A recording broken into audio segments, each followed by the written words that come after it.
Dear sisters and brothers in Jesus Christ, today is the 21st Sunday in Ordinary Time, and we reflect upon the last part of the Gospel of St. John, chapter 6, verses 60 to 69.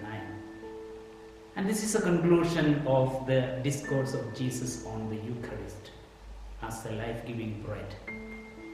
And as we notice, the conclusion is not as happy as its beginning. It started very well, with so many people following Jesus. But the ending is not as happy as that, because of a decisive choice that Jesus demanded from the people. Choice is something that we do every day in our life. In fact, every conscious moment we choose. Now you are listening to me. It's your choice. And this is the exercise of one of the unique gifts of God to human beings, that is their freedom.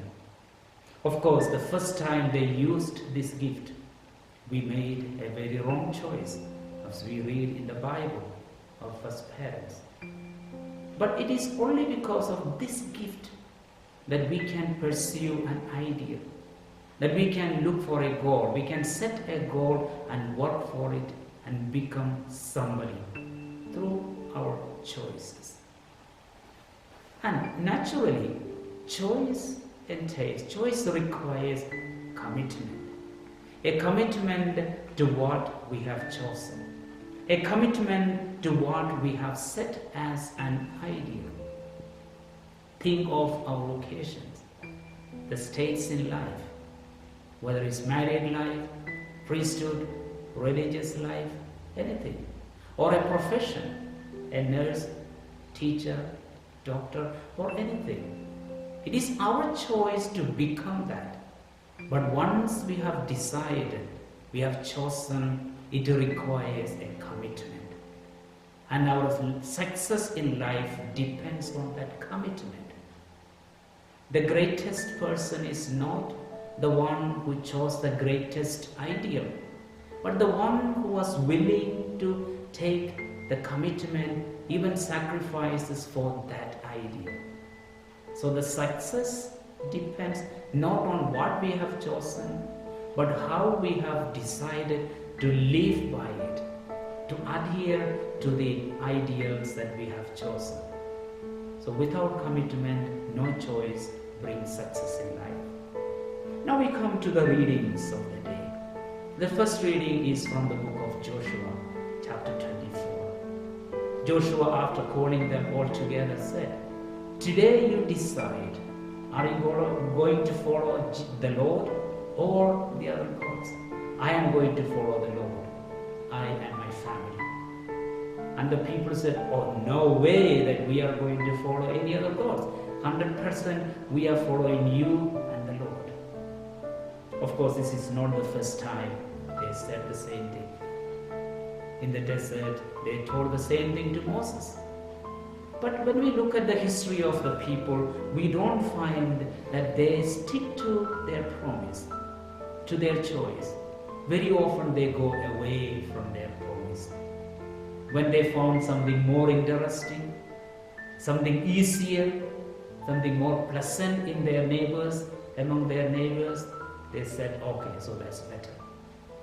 That's why Prophet Ezekiel in chapter 20, 10 times uses the expression, "My people, you went away from me. You were not willing to stick to the promise, to the choice you made." In the Gospel we find a very similar situation.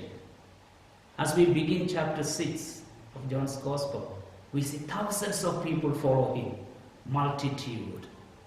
And when Jesus went to the other side of the sea, they all go after him. They wanted to make him king. They decided to follow Jesus. They made a choice. But as we come to the end, we see many of them leave Jesus because of the demand that Jesus made, because of the cost of discipleship that Jesus was placing before them. They did not want to commit themselves to what Jesus was asking for. And therefore they said, oh no, this is hard, this is difficult. Who can follow it? Who can accept it? They decide, yes, we leave. Think of Matthew's Gospel, chapter 19, the rich young man coming to Jesus. He wanted to follow him. And Jesus set before him the cost, sell everything. And then the man decided not to come in. So, it is not enough that we choose something, we should be able to stick to our commitment. But remember, Jesus did not water down what he was demanding. He asked the disciples, do you want also to go? I have no plan to tone down. This is the course that's required. That's why St. Paul says in 2 Corinthians chapter 1 verse 18, Jesus was never yes and no. There also be one teaching for Jesus, and always there is only one. Does it sound familiar to us? We see so many people leaving the church, the Catholic Church. They go to other churches or they make their own churches. Why? Saying, now this is too hard. The church is too demanding. It is too strict. We need to be practical. We need to adjust a little bit according to the times.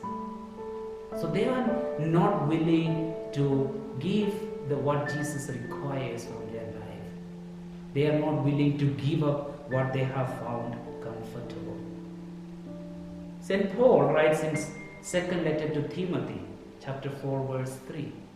The time is coming when people will leave what is true, and they will look for people who are going to preach to them what is pleasing to their ears. And they will stop listening, seeking the truth. What they want is what they like. They want to make an ideal according to their own liking, not according to what Jesus wants, what Jesus says. And many people say, sometimes especially in marriage life, they say, oh, I made a wrong choice, and therefore I want to correct it. How? Divorce.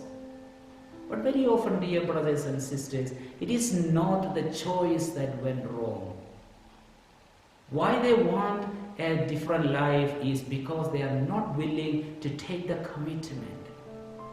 It's not the choice that's wrong, but it is the unwillingness to commit themselves, to take the cross, to take the sacrifice involved in that. That's why many people fail in priesthood, in religious life, in married life. They are not willing to take the requirement that Jesus wants. And therefore they say, no, I cannot. I made a wrong choice. First of all, if we took a choice, a decision, consulting Jesus, consulting His Spirit, who said, I will not leave you orphans, we can never go wrong. And even if we go wrong because of our human limitations, if we are willing to stay, abide with Him, He can make the best out of it. That's what St. Paul says, letter to the Romans, chapter 8, verse 28. For those who love God, those who are called according to His plan, God can make everything for their good. So, dear sisters and brothers, God, Jesus demands that we not only make the right choice, but we stick to it. There may be sacrifice involved. And so we pray for that grace to accept Jesus even when it is difficult, to understand His plan in our lives and say, here I am. I am willing to follow you and only you. May the Lord bless all of us and have a blessed Sunday. Amen.